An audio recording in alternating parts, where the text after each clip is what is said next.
বিশ্ব রাজনীতির আকাশে আবারও শোনা যাচ্ছে পারমাণবিক গর্জন। একদিকে ওয়াশিংটন, অন্যদিকে বেইজিং, দুজনেই যেন জড়িয়ে গেছে অদৃশ্য অস্ত্রযুদ্ধে। এমন এক সময় যুক্তরাষ্ট্রের প্রেসিডেন্ট ডোনাল্ড ট্রাম্প দিলেন ভয়ঙ্কর এক বার্তা, যা শীতল বাতাসেও যেন আগুন ধরিয়ে দিয়েছে। সংবাদ মাধ্যম সিবিএস নিউজে সাক্ষাৎকারে ট্রাম্প বলেন, তাদের হাতে এমন পরিমাণ পারমাণবিক অস্ত্র আছে যা দিয়ে পৃথিবীকে 150 বার ধ্বংস করা সম্ভব।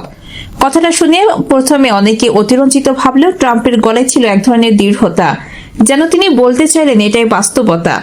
বেজিং এর জন্য ওয়াশিংটন একটি হুমকি বলে দাবি করে ট্রাম্প আরও বলেন, চীন সবসময় যুক্তরাষ্ট্রের উপর নজরদারি করছে।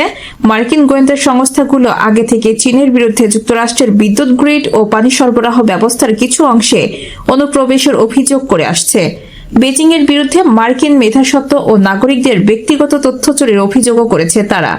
ট্রাম্প আরও স্বীকার করে বলেন, হ্যাঁ, বেজিং ও যুক্তরাষ্ট্রের জন্য এক বিশাল হুমকি। অথচ কয়েকদিন আগেই তিনি চীনের সঙ্গে বাণিজ্য যুদ্ধবিরতির আহ্বান জানিয়েছিলেন। কিন্তু এবার স্বর পাল্টে বললেন, এটা এক প্রতিযোগিতার দুনিয়া। তারা আমাদের দেখে, আমরাও তাদের দেখি। তবে শুধু নজরদারির গল্প নয়, ট্রাম্পের উদ্বেগ এখন চীনের পারমাণবিক অগ্রগতি নিয়েও। তিনি বলেন, বেজিং খুব দ্রুত অস্ত্র তৈরি করছে। হয়তো 5 বছরের মধ্যেই তারা যুক্তরাষ্ট্রের সমান অবস্থানে পৌঁছে যাবে। এ কারণে ট্রাম্প এখন বলছেন নিরস্ত্রকরণ বা অস্ত্র নিয়ন্ত্রণের প্রয়োজনীয়তার কথা। তিনি জানান, এ বিষয়ে রাশিয়ার প্রেসিডেন্ট পুতিন ও চীনের প্রেসিডেন্ট শি জিনপিং এর সঙ্গেও কথা বলেছেন। কিন্তু বাস্তবে কেউই থামছে না, উল্টো সবাই নিজেদের শক্তি দেখাতে চালাচ্ছে নতুন পরীক্ষা। ট্রাম্পও নির্দেশ দিয়েছেন পারমাণবিক অস্ত্র পরীক্ষার, যার ব্যাখ্যা ছিল একেবারে স্পষ্ট। চীন ও রাশিয়াও করছে, শুধু আপনারা জানেন না। এদিকে বিরল খনিজ বা আধুনিক অস্ত্র থেকে শুরু করে কম্পিউটার পর্যন্ত সবকিছুর জন্য অপরিহার্য, সেটিও এখন এক নতুন যুদ্ধক্ষেত্র।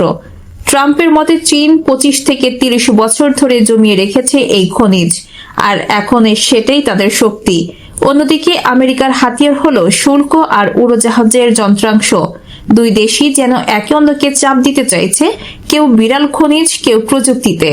এই অদৃশ্য যুদ্ধের নামই এখন শান্তির ছদ্মবেশে ঠান্ডা যুদ্ধ, যেখানে হাসি মুখের পিছনে লুকিয়ে আছে ভয়, সন্দেহ আর প্রতিযোগিতার আগুন। সীমা আক্তার, আন্তর্জাতিক নিউজ ডেস্ক।